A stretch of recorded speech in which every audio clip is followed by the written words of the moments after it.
So you come to our podcast on the day of my daughter's funeral, and you tell me, Don John, bring me justice. Where's my justice? My daughter is dead, and you're coming to me on the day of her funeral, asking me to murder someone for money. And on the day of her funeral, again. What is the matter with you? Anyway, welcome to the It's What We Do podcast. I'm Don John, here accompanied by your co-host, Dawn Hen, and, well, Thank you very much for the introduction. My condolences to your daughter. But how dare you come to me on the day of my niece's funeral and ask me, Don Hen, record a podcast with me? How dare you? how dare you? Here at the It's What We Do podcast, we talk about movies, shows, and all types of content.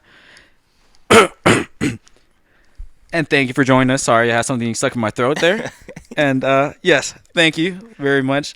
This week, we will be covering The Offer in its entirety. It's the show starring Miles Teller on Paramount Plus.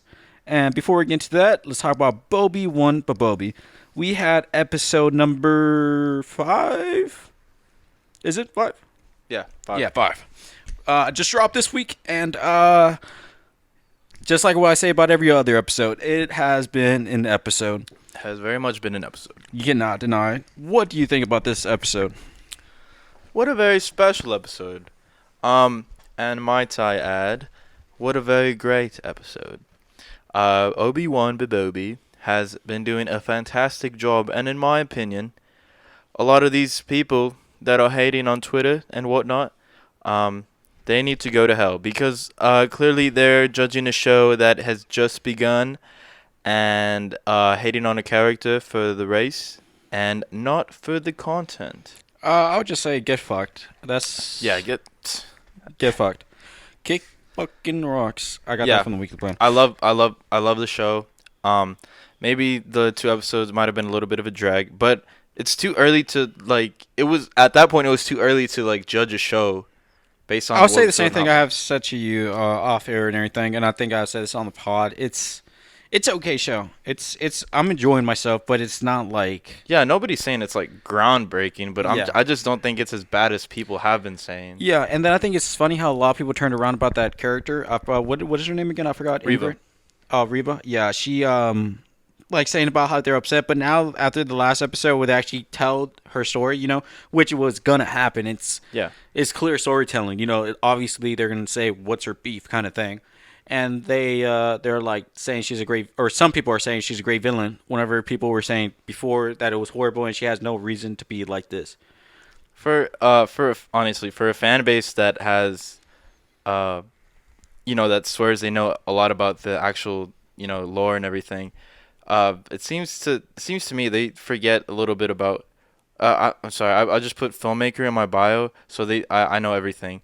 It seems to me that it flew over their head the fact that she wanted Obi-Wan so much, because they have a history, and they do have a history. Yeah, it's like whenever people are saying it's like, what's her job? Why she has attitude, or why she being like this or whatever, and it's like, we'll find out. They didn't lay out all the cards immediately.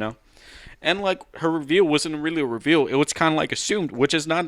They foreshadowed it because they also showed the clip of her at the Jedi Temple, and I guess it was kind of obvious because it was a black character in the forefront, and then she's a black, so it made sense. So then whenever they said it was her, it was it was very clear on that. So in this episode, it is revealed that Reva is actually a youngling that was one of the younglings that witnessed that Anakin's murder spree when he turned to the dark Order side. 66. Yeah, Order 66. And this entire time, obviously these are spoilers.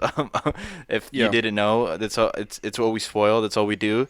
And turns out that this entire time she was trying to just get to Obi-Wan so she could get to the source. Yeah, just get brownie points so she can get close to dark. And And why did she want to get close to Darth? Just because like she Darth Vader stabbed her. It happens. Everyone gets stabbed nowadays. Mm-hmm. And then like with that, it was just kind of like it was a reveal in a sense, but then it was kind of like for information with the Inquisitors. I guess a lot of people they became into the thing during Rebels. That's whenever they were created, I believe. And pretty much your force sensitive people that Darth Vader took, and made them his pretty much his soldiers kind of thing, or his elite team of Jedi killing people. And yeah, most of them were past Jedi in their past lives or whatever, and then he took them over for whatever reason they didn't kill. I know there's a lot of information for that. I just haven't watched Rebels. It's one day, and I want to drive one point into this. I saw somebody comment the other day that said, like, what's the point of Reva? I personally thought she was a great villain, because she was doing all these unspeakable things to get to him, and regardless of her being like a Jedi before, I guess that's kind of why the dark side took over, because she wanted that one thing, and was to kill him. yeah, and even without that, as like without that aspect of what we found out in this last episode, I still think she was a good character. You didn't need to understand her backstory. Like you could see in the photo of things like that she was a Jedi and that she was upset with both of them or whatever. And it's like with that attitude kind of thing was already good enough for me because it's like that's what the Sith was, full of hate and rage and stuff like that. And I feel like that made sense. I feel like a lot of And people desire. are, yeah, I feel like a lot of people are thinking that like this last episode was made her, and I feel like she has been good throughout the whole series. Even without this last episode, I think she was still a great character. Yeah, and another thing, they're trying to kind of dismiss her character as a whole by saying that why would Darth bring her along, when he could just do it himself? Okay, well you could say that about all the Inquisitors. Yeah, I mean, Dark. Don't get me wrong, Dark is out there murking, but then it was like there's enough work for everyone. Yeah. He needed to create a team just to start murking, and then I think he just likes that thing. And then like to Dark, even though Obi's a different story, it's all a fucking game because it's like.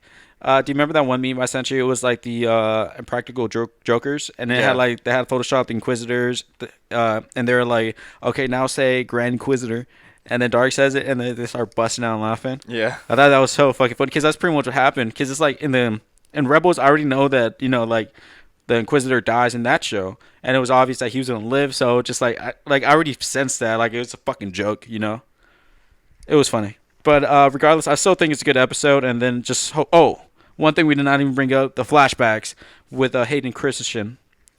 I fucking love those. And one of the things I thought was They're very good. one thing I thought was really interesting. It's whenever he's having the duel throughout the episodes, they keep on cutting back to it. Yeah. It looked like fucking he was just trying to murk fucking Obi-Wan in that.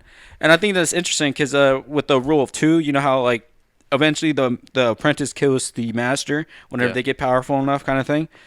And like it seemed like that's the only thing he wants to do, kill his master, even from a youngling or Padawan and everything. Even though it's his Jedi master, not like his Sith Lord. Yeah, but he always had that attitude, and like from the beginning, he has always wanted to be better than Bobby. Because even like during episode 2, he always talks about saying like Obi's jealous of me because I'm so much powerful. In the third one, the whole thing with the wherever he jumps over himself about the high ground. Yeah. He did that move because he knew Obi did that whenever he killed Darth Maul. So it's kind of like he's always trying to one up him. He didn't kill him. Yeah. Well, he sliced him in half. Yeah. And then, but it's just pretty much that whole thing where like he's always trying to one up Obi and everything. And then so it's like Obi's always on the defense every fight that I have ever had. And I think that's just so interesting. I thought it was kind of crazy because when they showed the flashbacks and they were like training, Anakin could have killed him. Anakin could have killed him right there because but he was dodging, Yeah. And even after he lost his lightsaber, they were still fighting and everything. One thing I did like though was that I think Anakin is way more superior. It's just his head gets in his way kind of thing.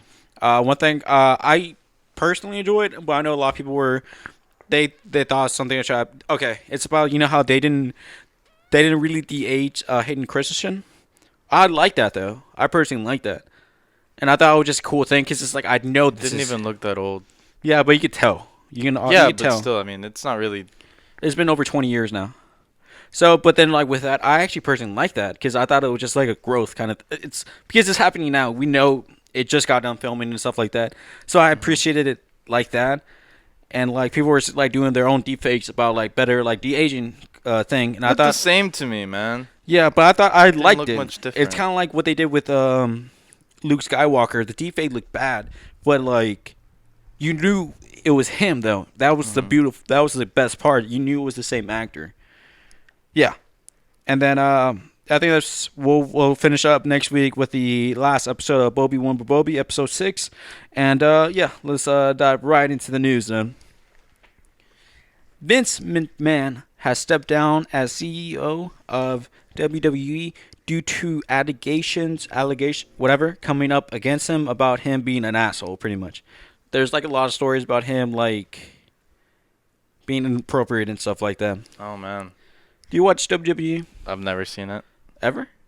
Mm-mm. Okay, I used to love watching it as a kid. But Yeah, I know everyone like in school growing up would always talk about it, but I was sheltered as a kid, so oh yeah, I remember you told me about that. I thought it was funny, so I just wanted to include it there. And then I saw a whole long Twitter thread about it. And of course, I'm not gonna repeat it just because like I don't know if any of it's true, but I thought it was just a funny concept. yeah. Oh, what was he getting allegations for besides doing that? Was he like beating people or something?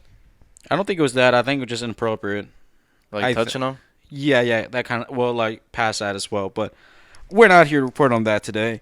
And then I just wanted to bring that up because I thought it was kind of funny. And then we have Jon Snow is going to have a spin-off show of his own, being a sequel to Game of Thrones. And then we also Oh, so the prequel and then the sequel. see, but then also too, there's like fucking 2 animated shows and a bunch of other bullshit that they're doing for Game of Thrones now as well. And it seems like overkill to me now at this point to have all these projects happening simultaneously at the same time. Yeah. Because it's like I forgot what it was with the House of Dragons. They're already confirmed for like 5 seasons or some bullshit like Damn. that. Something like that. It was something crazy. And so, but it just feels like overdrive, and it feels like they're just trying to pump out as much as they can from that universe. Mm-hmm. I understand that, but then it's like, let's make something different. Yeah. Let's make something Well, I different. mean, I feel like they're trying to create their own franchise kind of thing.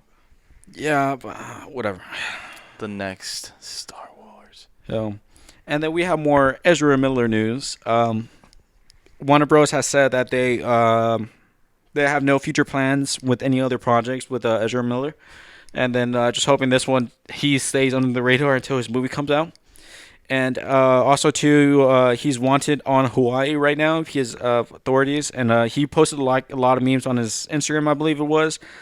Pretty much saying, you can't catch me. And then they're all deleted. His profile, his account was deleted as well.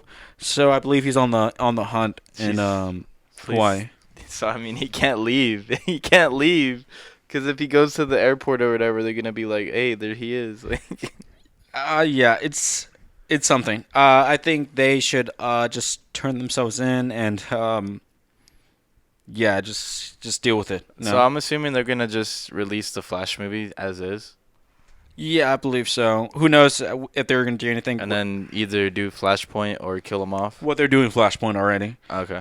But who knows? Like they could do a lot of things to retcon it out, whatever. It doesn't matter about that. But I think they should turn themselves in and just. I would love Wally West, Cameron Monaghan. Monogam, however you say it. I think they should just keep him. Oh, yeah? Yeah. Well, it's not going to happen.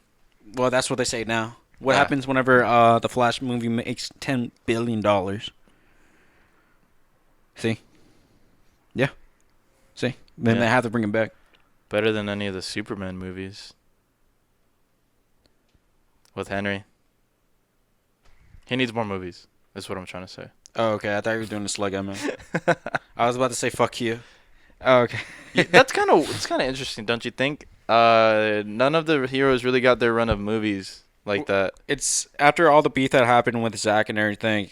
They went through a whole restructure. Like by now, we should have had like a whole fucking trilogy of Flash movies.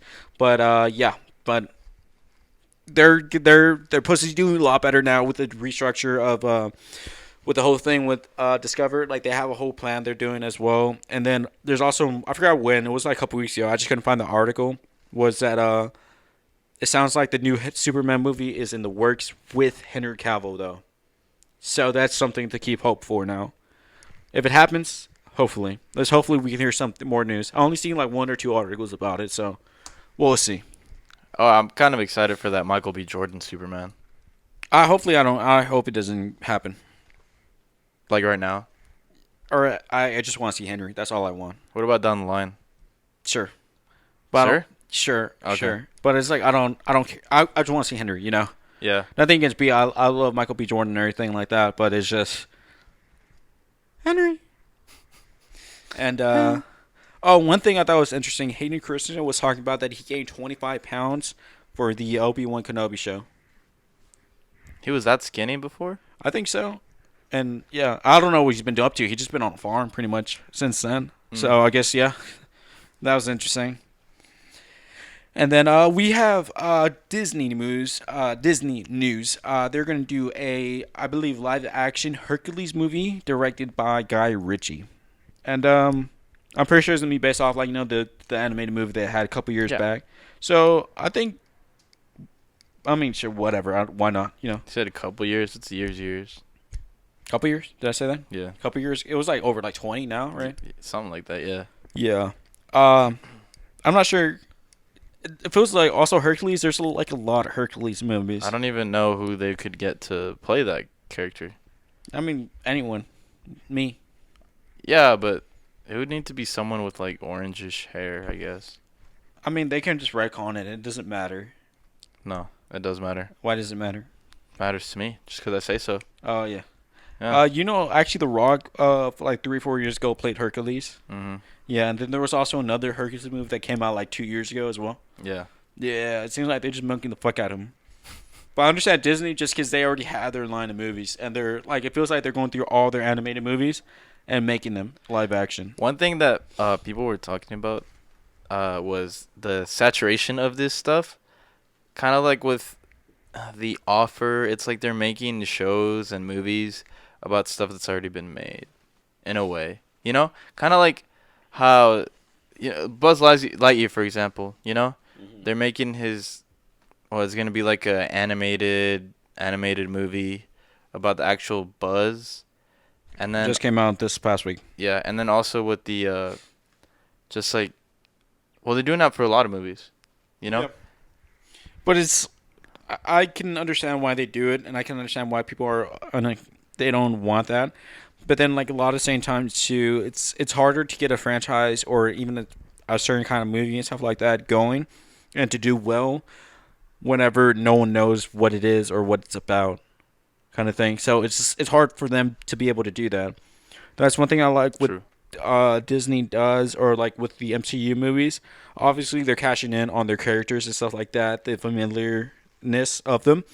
But then also too, they expand past that. Like they'll bring in a certain kind of director with a certain style, and they're able to make their own movie just in the realm of MCU, or like the last Joker movie. It was a similar thing as well. Mm-hmm.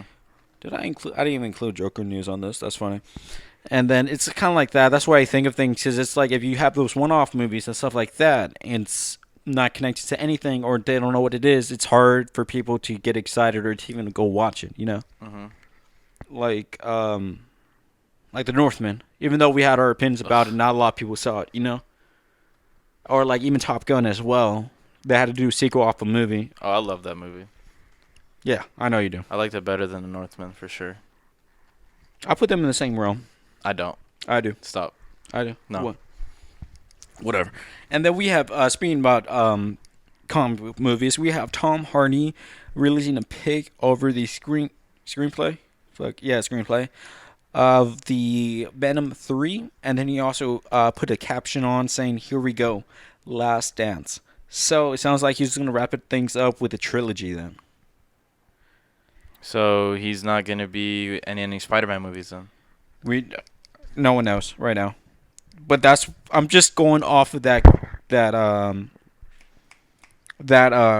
caption. And so that brings up some things. Maybe a trilogy doesn't mean that he can't be in any Spider-Man I didn't movies. say that. I just said I'm telling that, like, confirming yeah. myself. Oh, okay. Oh, my bad. And I just don't. I don't know. It's I think his movies are always like kind of dumb fun kind of thing. So I'm excited for this and everything as well. One But of my favorite movies from him is Warrior. That movie's crazy. oh yeah, I had Owen in there. Luke's uncle. Yeah. Yeah, I don't know how I feel about it yet. No, I'm excited for it. Yeah, I'll say I'm excited for it. I just don't know how it's gonna. I wonder who they're gonna bring in for it. Maybe the rest of no, they sent those guys back. Never mind. I wasn't, or they couldn't even bring. Well, they have Toxin in there that they just brought into the show, but Toxin's supposed to be a good guy or whatever. And then moving on to MCU news, they're gonna do reshoots for Miss Marvel happening in August. So principal filming has already been done, so it's just reshoots in August. This was said by Samuel L. Jackson. So yeah, I guess that's the thing. And Nick Fury? yeah, he said that. He's in the show, in the movie, I guess. I guess he's gonna recruit her. We haven't seen Nick Fury since when? The I forget. No Way Home at the end, the post credit scenes. Oh yeah, there you go. So from off of that post credit Comes back scenes, from the snap, right? This is post snap. This is Wall's time. He's out in space currently, and he's just fucking around over there in space right now. And so that makes sense because why he'll be linked up with He's in space? yeah, He's in gonna space. go back to be Mace Windu now? Oh hell.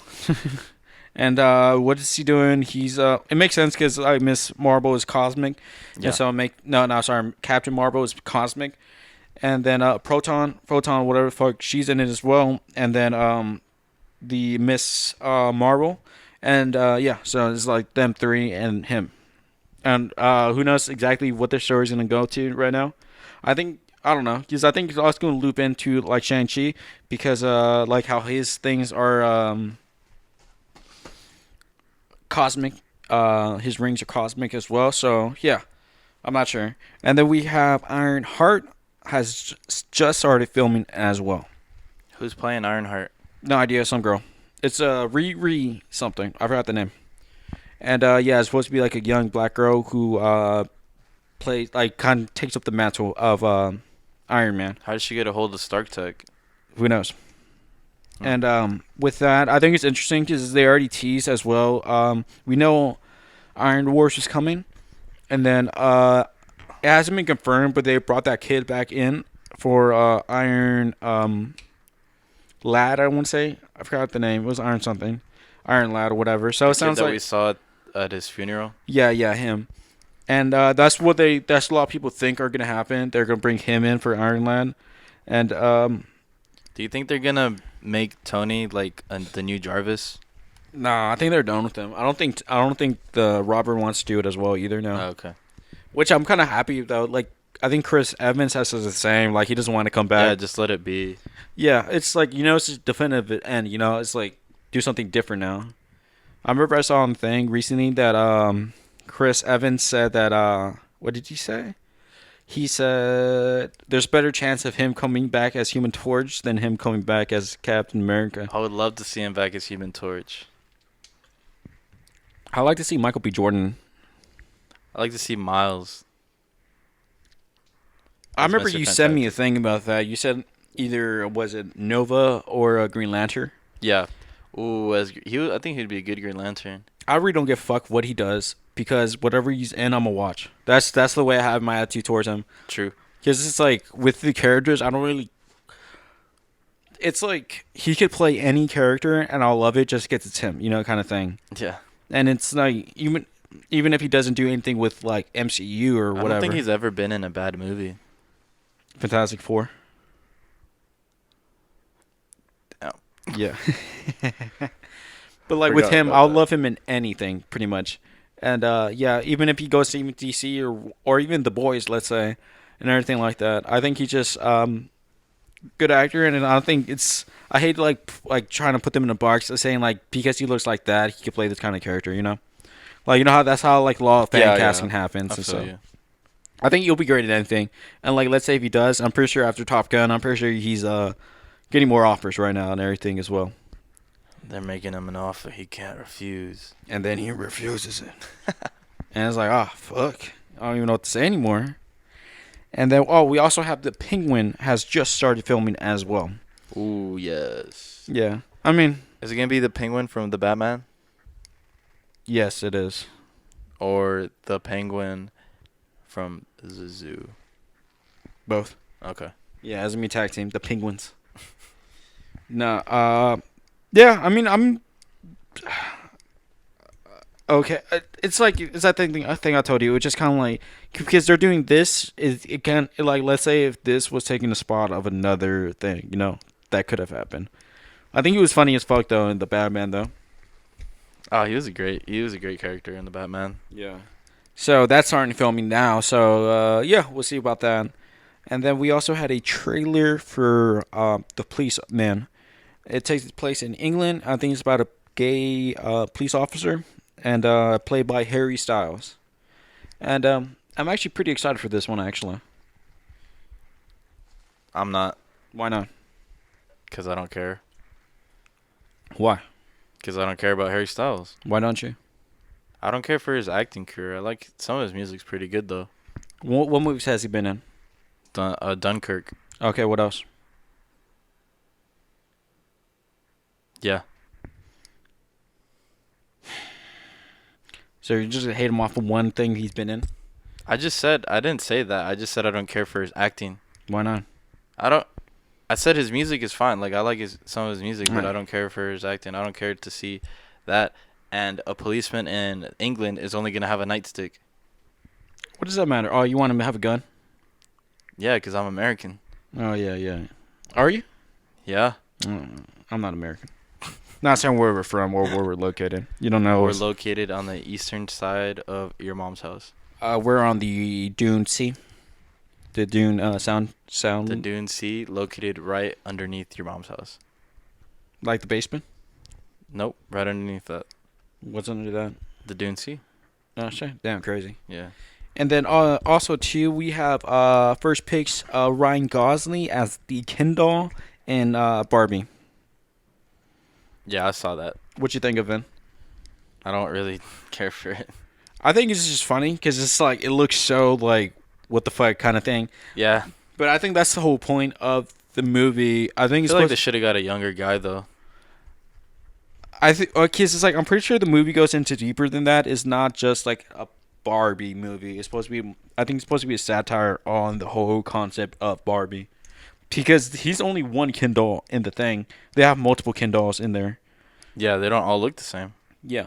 No. I'm saying about the actors. They have multiple actors going to be Okay. playing Ken, and the same thing with Barbie. There's multiple actors going to be playing Barbie, and I'm pretty sure I haven't bothered to look into it, but I'm pretty sure there's a whole big satire with their whole thing that they're doing with that.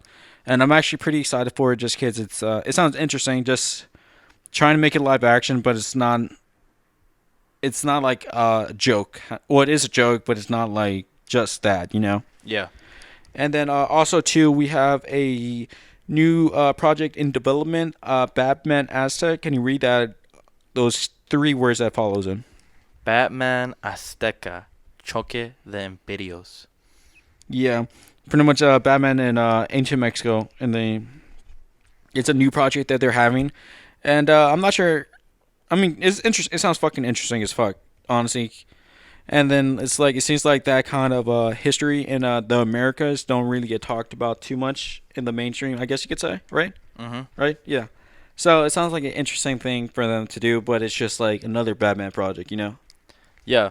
I guess they wanted to copy Nightwing. Nightwing? Yeah, remember? That's how he got his name in the Titans. He did? How? Remember he was in prison and he was chilling with like the Mexicans and remember he saves them and they called him the I forgot how to call him. It was like Nightwing in Spanish though. Oh, okay. I was thinking about the original. Like, he got that name from Superman because Nightwing was a hero, Kryptonian hero. The one in Titan sounds way more better. Yeah. He didn't have the pop collar. And then just wrapping up to our last bit of news, we have, I think it was a funny story, and about Kim Kardashian whenever she wore the Marilyn Monroe dress that she fucked it up. Yeah. And I think that's just pretty funny. And I think it's just funny how people are so like upset about that. And I was like, man, fuck, like it's just a dress, you know? Yeah, they swear it's like an art piece that was in a museum or something. That it was like, you know, Yeah. I think it someone. was a museum, but it's just a dumb dress, you know? Yeah, it's just a dress. Plus, why are they idolizing her? Yeah. And I She understand was a prostitute. but she had like people say about how she was an activist and stuff like that, which is cool and everything, but it's just a dress. Yeah, that's what I just think it's funny. Yeah. And yeah, I think the people are just blowing out of proportion and everything like that. It's just a dress that happened. And yeah, I thought it was just funny how people were like so upset about that. As if it really matters, you know? It doesn't matter. Yeah. And then we'll That's jump. just me though. I mean, it doesn't matter. That's the point. But it's not saying it's nothing against Maryland or whatever. But it's just of the concept of caring so much about a dress that she wore. It's a crazy thing where people care so much about that. Yeah. Yeah, I think most people are just they just don't like him and everything about her. Like so, it's just like it's just Try to adding. find any reason to hate her. Yeah, yeah, you know how it is with a lot of people and stuff like that. And then we'll just jump into our main topic for this week. We are covering The Offer. It's starring Miles Teller playing as Al Ruddy, executive producer for the movie The Godfather. The show was 10 episodes long, a little miniseries, and premiered on the Paramount Plus. And what else is there? What else is And there? this show follows Albert Ruddy's experience filming The Godfather. I know why you did that emphasis. You want to go into it already?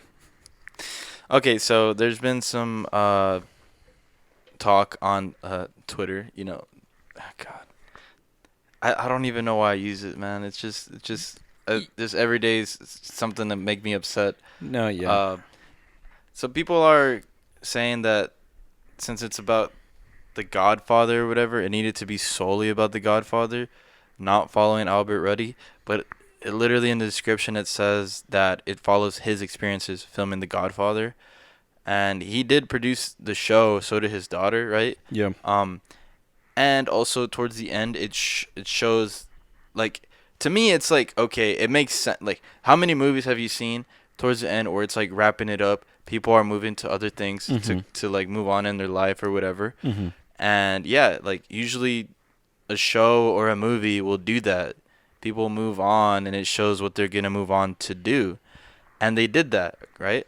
They did that and they were showing him like moving to start filming his next movie, which was The Longest Yard, which was also a very successful movie. It won 2 awards in the Academy Awards. Mm-hmm.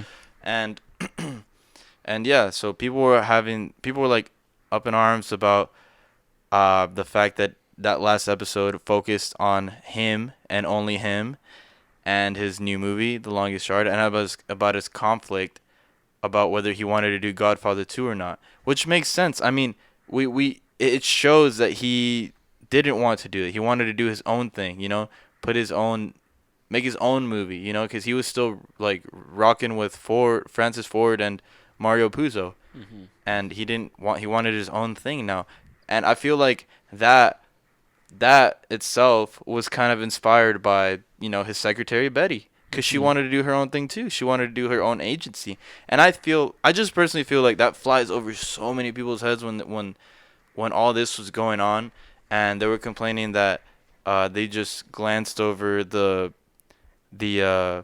what is it called, the protest Yeah. with Marlon Brando, and I don't know, it just feels like they just were finding anything to complain about it. But for me, the show really uh it made me gain a bigger appreciation for for the movie Yeah. and what it took to make it. And yeah, Okay, the way I think I agree with most of the things you say, and it's like the point of the show. I think it serves a purpose, right? It's saying it's trying to make an entertaining story, and then you have Al Ruddy as the lead and everything, so the story is revolving around him for the most part. Yes, it has the Godfather in there, and one thing I know a lot of people are upset with is the what creative things that they changed to the story.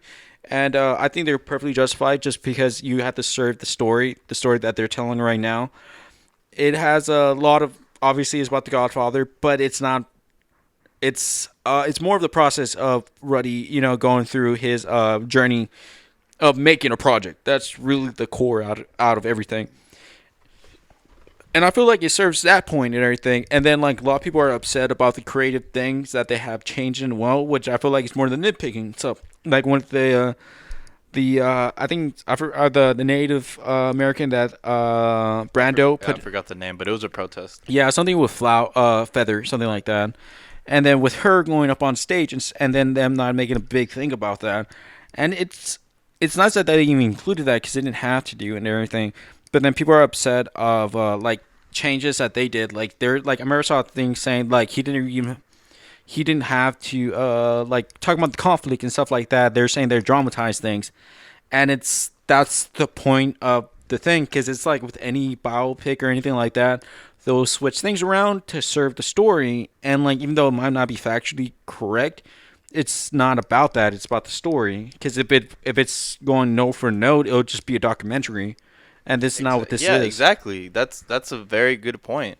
Yeah, and then of course and like how like I was the executive producer, and then a lot of the things is based off his book where he talks about the making of the Godfather, and it makes sense for the creative things to like he makes himself the big man. That makes a lot of sense because of the context and everything like that, which is not a bad thing. It's just it served the story, and he told a good story. Like every episode there was, I was hella entertained. I loved every episode of this.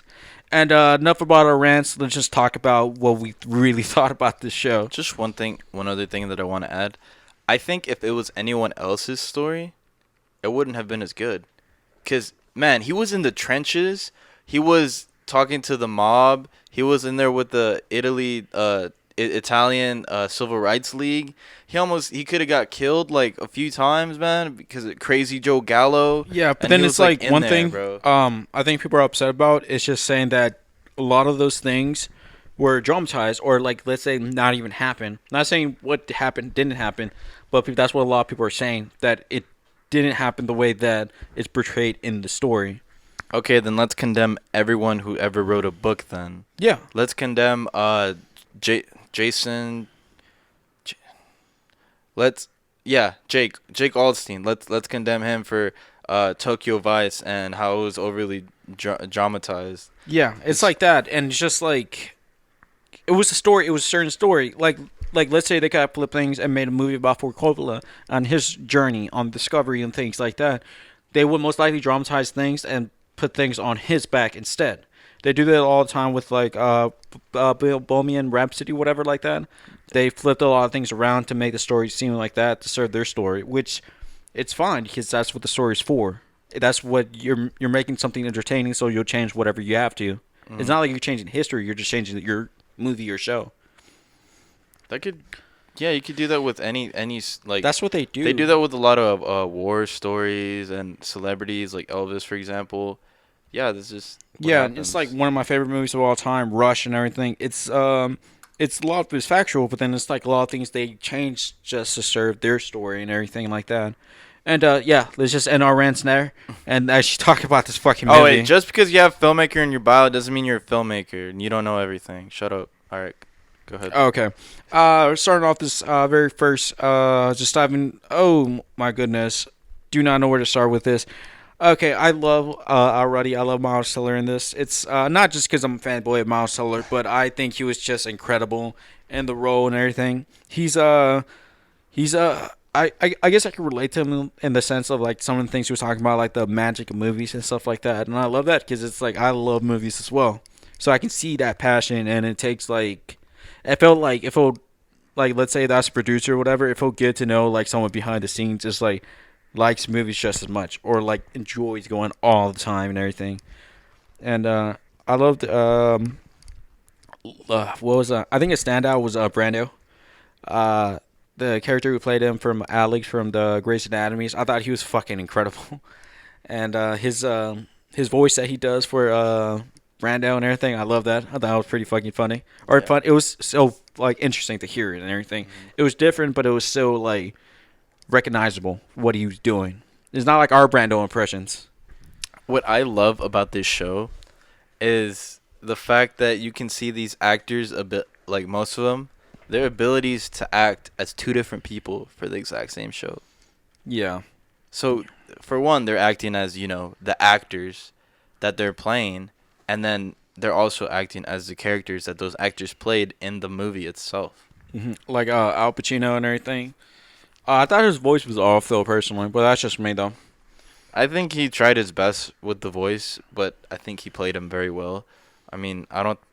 I mean, the whole thing with Al was that he wasn't. They didn't see him as like a leading man or whatever, and he proved them wrong. Yeah, I remember Al was saying actual Al Pacino. He was talking about that like he seemed like he was about to get fired every second, all the time, all the time for Jeez. that movie. I think back then, like to be a leading man, you need to be like a bigger guy or whatever. Yeah. One of the things I think about is interesting. It's during that time and going to the 80s, even 90s. It's it was like how like a lot now is franchises with movies and stuff like that. Back then it was like it was certain actors and it was their action movie. Yeah. Like Schwarzenegger, it's like, oh, you watched the new Schwarzenegger movie. It didn't matter what the movie was. It was just that it was Schwarzenegger. I like Al Pacino and Robert De Niro and Think about more like action movie kind of guys like Stallone or like fucking okay. Steven Seagal. Like The Rock.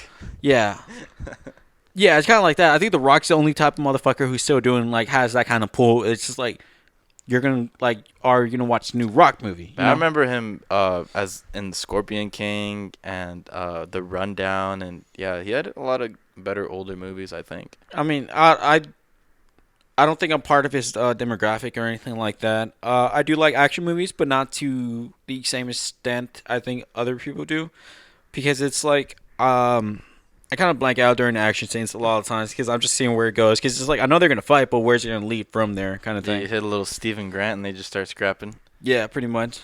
And it's just kind of like I understand the fight to be cool, but it's not like I'm never just there for the fight. I guess you could say, Yeah. like or like explosions. It's like it doesn't get me going. Like I know how like it gets people going and stuff like that. Most of the time, though. Most of the time. Hmm. And yeah, I think it was interesting that it felt like that movie had to have a big pool, so that's why they got Brando and stuff into the movie. And Yeah. oh, okay. And I thought it was interesting with the what else is there? The whole mob and everything like that. How it was incorporated in the story, and how he built a connection with what's his name? Joe Colombo. Yeah, I thought that was funny. Or I thought it was interesting the relationship that they were having in that movie. Yeah, it was a lot of give and take. He gives, I take. I'll try to do the vaudeville accent. No, it didn't go off right. What X? The vaudeville, like back in the day where it's like, I don't even know what time era. It's like, he gives, I take. Like, It's kind of like what Bob does. Bob? Yeah, I think Bob he has a Evans? little. Yeah, I think he had a little bit of that in him. No, not really. But I love Bob Evans. Yeah, He was good. and like he's such a bullshitter, but then he has like that pizzazz and everything. And the pretty crazy Austrian, much. Oh, he was funny, and Charlie Bludorn. yeah, and it's and their interaction, especially too, because like Bob seems like it seems like he knows everything or he knows nothing, kind of thing. Like that's how it feels like all the time. But then like in the first episode, I started rewatching it, and they asked him like, "What do you know about The Godfather?" And then he goes into it, right? And at first I was like, "Oh, it's bullshit." But then he actually knows what he starts laying out facts. Like he Yeah. talks about like it's one of the best selling books, or whatever, blah blah blah. And then he pulls it off. But at first I thought he was bullshitting. But in the show, he knows some background information. Or like even whenever he came back after he went through his little spin out binge and shit, pretty much. And he comes back and he talks about the cuts. And at first, I thought he was just bullshitting when he said he saw the cut. I thought he was just backing it up. But then he goes outside and he tells him about a certain moment, like saying like the music is too much. You need to change the music. And then I thought it was just interesting how like it seems like he might or might not know everything.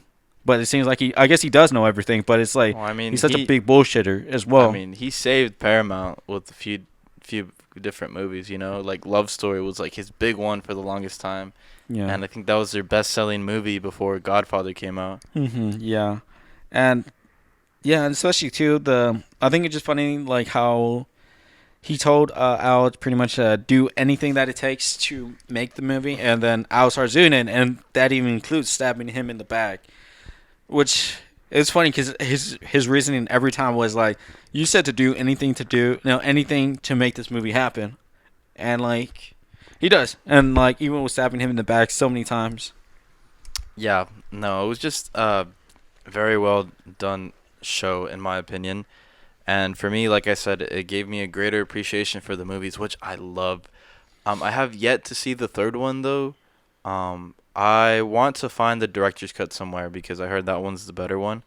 After all, Ford Francis Coppola is, the GOAT for these movies, and I just want to see those. And um, yeah, at first I thought that they were gonna make another season to the show, but I was quickly corrected about that. And for my reason for that really was just the fact that when they were in Sicily gonna record for Al Pacino being out there, when he runs away from the States, to hide. And I thought that that mafia boss that was there, that their tour guide introduced him to like run everything. I thought he was gonna play a bigger part because I felt like they focused on him a little bit too much to do that. But then I quickly realized that the reason that he was there was the reason that they switched to another town like outside of Sicily to record to like shoot the movie there, and that's what they did. They even recreate like the whole setting, the restaurant and everything. It was really nice. And I love seeing a lot of like especially the imagery. I love the part where they're in front of the hospital shooting, and like I just remember that from like the movie, and I was like, oh my god, like that's so beautiful the way they talk about it, the way Francis by the way he looks just like the director. It's just oh man, Yeah, it that was funny. just I like beautiful. that reminded me of the scene where they wherever Al gets fired, and so then Caesar parks a truck in front of the hospital. He was like, Yeah. "Nah, we ain't filming till he's Yeah. back." And I liked that he was like, "Fuck you." It's like if you're not making this movie ain't happening. Yeah, And exactly. I was like, "Damn, they got his back like that." Yeah, it's crazy too. Because they did have control over those unions, and they were all the ones that were working, there with the movie. Yeah. And as soon as he came back, he was like, "All right, boss, we'll move the truck." I just like that because it's just like it was that loyalty that he created with Cope. No, what's his name? Joe Colombo, Columbo. which helped him out in the end. I mean, I know he was kind of, playing it was a bit risky for him on either side. Yeah. But he knew it's what he needed to do to get this movie made. Yeah. And I liked it whenever he took advantage of the relationship. Whenever with Caesar bought the restaurant scene, and the restaurant owner was like, "Hey, you need to get the fuck out of here." And then he goes like, "All right, Caesar, make sure you just leave the office." He's like, what's it called? He's like, let me get my relations manager or something. Yeah. And then he comes in here like, "Don't let him out." Locks him in the closet. He opens the door, gives him a look, and just slowly closes. Yeah. No, just. And I think it's oh, funny how man. Caesar didn't skip a beat with that. Like, No. he just immediately did Yeah, what he just knew. Yeah, and like I guess that's like it was funny how it was just like that, and the trust and the relationship. You know how like he invited her for dinner and everything like that, Mhm. and yeah, I thought the relationship was something I was surprised about, and like even though like watching the show, we know the movie happens, like no shit, right? Yeah. It's a classic. But like it's so kept you guessing in a way. But like I guess you had the comfort of knowing that it did happen. It did happen. Yeah, like it definitely was a movie that happened in the 70s, was it? Mm-hmm. Yeah, and it was fucking funny. And what else is there? What other actors are there in the thing, or what other themes can you think of in the offering? Oh, I like how relentless Miles was, or I'm sorry, Al was, with like one thing that he said in the beginning and he said at the end. Because I started rewatching it, and I watched like the first 3 episodes again. He says whenever he's talking to Betty asks, "Why'd you leave the job? The Ram Corporation or whatever." And then he says, "It's basically, I guess because I could." And then at the end, whenever he says whenever he's talking to Bob, and Bob's like, "Why do you want to walk away from this?" He was like, "I guess it's because I can." So like he mirrored that because if you're able to leave a project, it's like, then leave, Mm-hmm. Yeah. One theme that I loved about this movie, the show, towards the end, they introduced his character. I think his name was Eddie. Was it? Oh, the kid. Yeah, and so the kid like sneaks onto the set, and he goes up to Al's car and he's like asking him like, hey, like can I work for you? Can I work for you guys? And Al's obviously like, no, like I don't even know who you are. Like you haven't done anything. Fuck off, kid. Yeah, pretty much. And he's like, can you give me any advice to do anything? He's like, and what does he tell him? The advice? Do something else. Yeah, he said do something else because the job is too stressful or whatever. Mm-hmm. And then he's like, no, I want to do this. He's like, well, you're not anybody and you haven't done anything. And he says, but you weren't anybody either too when you started. Mm-hmm. You used to work at the Rand Corporation doing a bunch of blueprints or paperwork or whatever. Programming. Yeah, programming. And it like instantly humbles him because that kid was him. That was him. Like way back when Bob like got him on to, make his show about the Hogan's Heroes, and it That happened before Bob. He did it with CBS, I believe, whenever he did the pitch, and then he went over. He left Hogan's Heroes to produce movies. That's whenever he ran to Bob. But the only thing he had under his belt was Hogan's Heroes. Okay, yeah. But yeah, it was kind of nice to see that it kind of went full circle. Like he someone to give him a shot, and he became a big producer, and now he's giving that kid a shot, and we'll see what happens. I don't know if that kid was actually a producer though. I looked up the name, and I don't think it was anything. I think it was just to add into the show to kind of like give it meaning. Oh, okay. I was thinking that it was actually like someone that worked under him or whatever. No. Yeah, I thought it was just also interesting how they looped into The Longest Yard, because it's like whenever we talked about the movie or his next project, I was like, what the fuck is he talking about? And then when he said prison, I was like, oh, Longest Yard starring Adam Sandler? No, the Adam Sandler one is a remake. I didn't even know it was a remake until I looked it up. No, I knew that, but it was just like, it was an old movie, so I just never bothered with watching it. And I really like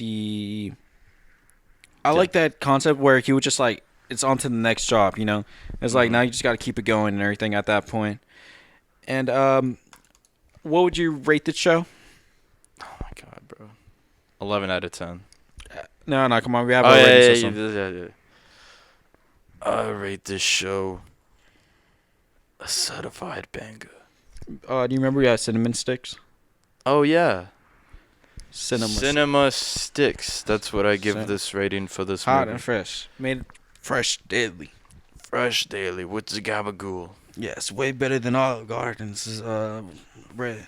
Best breadsticks in the world. Yes. And then wrapping up this episode, we're going to be talking about moving on to our next event. That's what I meant to say. It's what we watch. This week we watched The Boys episode 6. Is it 6? 5? Think so. 5 or 6. Yeah. And then I actually really enjoyed this episode compared to like how I normally am about The Boys, where I think it's just pretty good. Then in this one, I was like, what the fuck with it. Soldier Boy's back in town. He blows up a little building, casually, as one does. Yeah, just casually, little daily thing, nothing. Yeah, then he ends up killing his ex, who set him up to get captured by the Russians. I like how Butcher calls him the Ivans. He doesn't say, he just says the Ivans. Yeah. And I love that, and I thought that was an interesting thing. And then, he has his new power of the little sonic blast or whatever the fuck from his chest. Yeah, he's like OP now. He was experimented on by the Russian experiments, and he's stronger than he was before. And I love that Huey's. Well, I don't know. It seems like. Bless you. Bless me.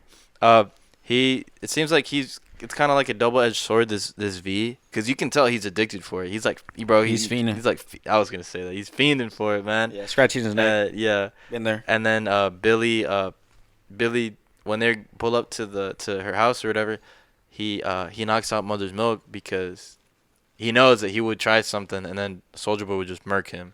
Yeah, and I mean that's what Mother's Milk was led to believe, that they were going to take him down. But Billy saw what he was able to do. Yeah, he's a weapon. He's a weapon. Yeah, and I understand that, which I'm like, yeah, I mean, it posts now and just like, okay, so like now Bailey's gonna team with Soldier Boy, and then Huey's behind it as well. He's on their side as well. Yeah, Huey knew, Mm-hmm. and then Starlight's being annoying.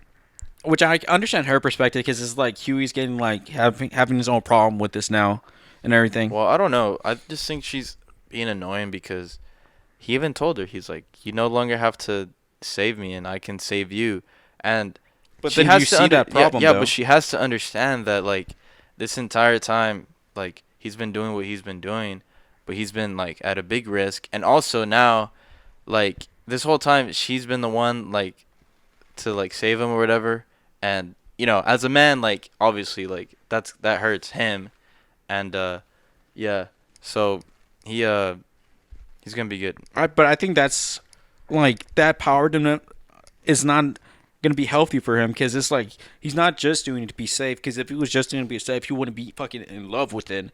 And Yeah, like, he's gonna be on a power trip. yeah, and I think that's what he's going through because especially too like the dynamic of him being saved all the time. And it's like that. Yeah, sure, I can understand as a man, whatever, that you don't like that. But it was just like this. You decided on this. You don't have to date her. You don't have to be with her if you were so Sure. upset about the dynamic and everything. And it's like I understand where he's coming from, but Maybe then he's it's just like, using it as an excuse. yeah, that's why I really think he's that. I think he doesn't want to feel powerless anymore. He wants to feel powerful. He wants the strength. He wants to like to be strong. Like, and yeah, I just see that going down a very slippery slope kind of thing.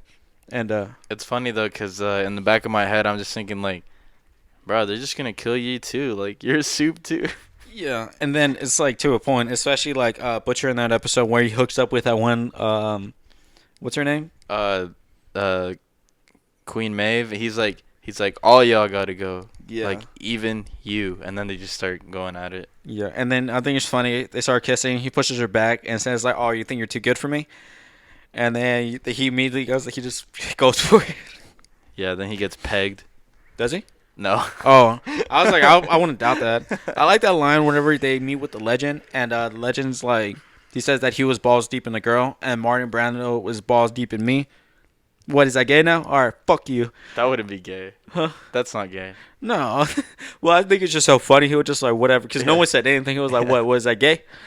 And then the whole time he just kept on talking about all the actresses that he has slept with and everything. And then Huey doesn't know any of them, but he's still trying to impress them. He's like, you don't know who that is? Like, look her up. Look her up. Yeah. Then he says to spell it out. He was like big B, little M. No, big M, big B. All the other ones little. I thought it was funny. And then in the subtitles, it had it corrected like that as well. Yeah, let's go. Sorry. Another thing I've been watching. So the Mayans, they're in trouble, man. So they thought they killed the boss, the big boss, They didn't. And, well, someone caught whiff of it. One of the, I guess, the originals from Redwood. The boys? Which Yeah. one? I don't think they said his name, but he has, like, long hair. Kind of old. And, Bobby? might be. Was he fat? No. Oh, okay. And he came up to the hospital to go see the guy, and he almost just choked him out to kill him. Damn. And so yeah, I think everyone's catching wind of this, and I think the Mayans are about to be in some trouble, man. It's always something, It's always got to be something. Like there's never just. It's too stressful. That's why I hate watching those. It's way too because it's always like they're always on the verge of war, kind of attitude, and like it's just so stressful. And then when they're in war, you're just waiting for like someone to get murked at all times. I feel like I just hate that feeling all the time. And then Ezekiel, the main actor, the main protagonist, he just killed this guy who was threatening to expose him to the club because only his brother and his dad, I think, only they know that he got out of prison early because he was working with the FBI. Oh, I remember that. And Yeah. he killed those FBI agents too, but yeah, it's just crazy, man. So he killed that guy because he was gonna try to blackmail him. Yeah, And try to hold that over him. The first season I watched, I remember the dad was a part of it. Like he knew Yeah. about the whole. Like they met up at his shop and everything. What I thought was kind of hard though, is he Easy told him to meet up with him, and he did, and like okay, so he's in his truck, right? He has a bag like of a bunch of money right here, like just filled with money, with a revolver with one round in it, and he has his gun. He's like, all right. He's like, so they're talking. He's like, okay. So here's what we're gonna do. You have two options. Either you go out like a king, or you go out and I put you down like a dog. And he's like, either I shoot you, or you kill yourself. And he's like, you want me to go out like a punk? And he's like, no. You can go out like a king, or I'll put you down like a dog. And so he takes it, and he's about to do it. He's like, nah, I ain't going out like a punk. And he tries to like, turn it on him. Easy, boom. So the money was for his family, and if he would have killed himself, his family would have been taken care of.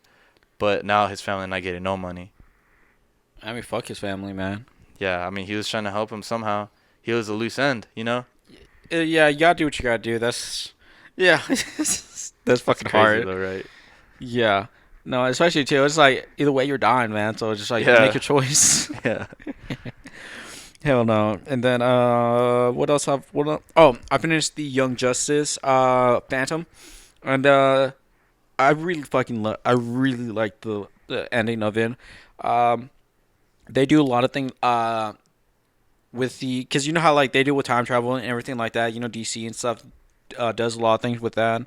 They bring in General Zod in there. He gets released by the Phantom Zone and everything like that, or for a time he does, but it's more of his son who's the real villain in that one, because his son's trying to release him now, because his son got released later on in the future, but then he's trying to go back into the present, our time, or their time in Young Justice, and release his dad. Does his son have the same powers? Yeah, he's Kryptonian, full-blooded.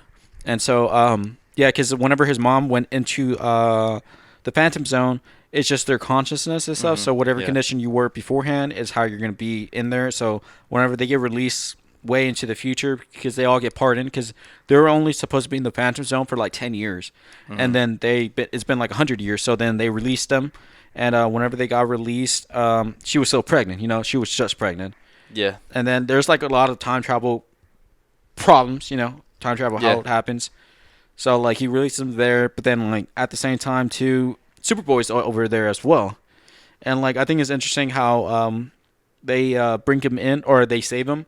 It's because there was an explosion on Mars, there was a kryptonite bomb, and then he was assumed to have got completely blasted, right? But whenever that happened, there was a team from the future called Legion, who's they were inspired by Superboy to have the team made, whatever. There's a girl called The Phantom. Legion is not the same as a hero, is it? No. This is a group of people, not Legion like X-Men. Okay. Yeah, and it's a group of like time travelers in the future, and I think it's called Legion. I can't remember. And one of the girls, she can pretty much teleport, but the way that she teleports is that she's like an alien or whatever. She teleports from like our plane existence to her home planet and goes back and forth, and that's pretty much how she does the whole teleporting, right? But then as the bomb was going off, Superboy was in the lava, right? So then she reaches down, grabs him, and starts, like phasing pretty much. But because she's in like her hands are like in the lava and stuff, they stop like halfway through the teleporting and somehow end up in the Phantom Zone. Her hands only? Well, her whole body, but her body's in lava, so that's why she fucked it up. She wasn't able to fully go all the way. Ooh. So it's like that's what happens to them, and then that's how they're both in the Phantom Zone. And then like it was very touching because it's like everyone thought he was dead, and like they actually showed like a lot of interesting things. Like what's his name, Beast Boy? He goes in a huge depression about it because like that's his boy, and then like he had other people die, like his mom, his Rita, the one, she's in a Doom Patrol, she dies as well. And Blob? then, Is that Blob? the girl, right? Yeah. Yeah, she dies. And then, like, he blames himself because he was like, I should have saved them. I should have done this. And then he had to come to terms with it. And the whole season, pretty much, he had his arc where he was going through it. He didn't want to talk to anyone. He broke up with his girlfriend. He said, fuck you to Miss Martian and everything. And then at the end, they have a wedding as well. And it was pretty sweet. And then, like, it all, like, tied together and everything. And I recommend the show very much. Nice. And one last thing, I'm still watching The Time Traveler's Wife, and yeah, it's good. Fuck you, it's a good show. It's a good show. Just get over it. And anything else you've been watching? Let me see. At the moment, no. Yeah. Oh, okay. I think that's pretty much wraps things up now, right? Yeah, I believe so. Yeah. Okay. Thank you very much for joining us for another episode of the It's What We Do podcast, hosted by me, Hen, and my co-host John. And we're on all podcasting platforms: Apple Podcasts, Spotify, and all the other ones. And we're also on YouTube. And yeah, this has been a pod. It's Don John to you. I only get answer to the God's Father. And Only answer to the Godfather. fucking hell. Thank you. Goodbye. Big kisses. Oh.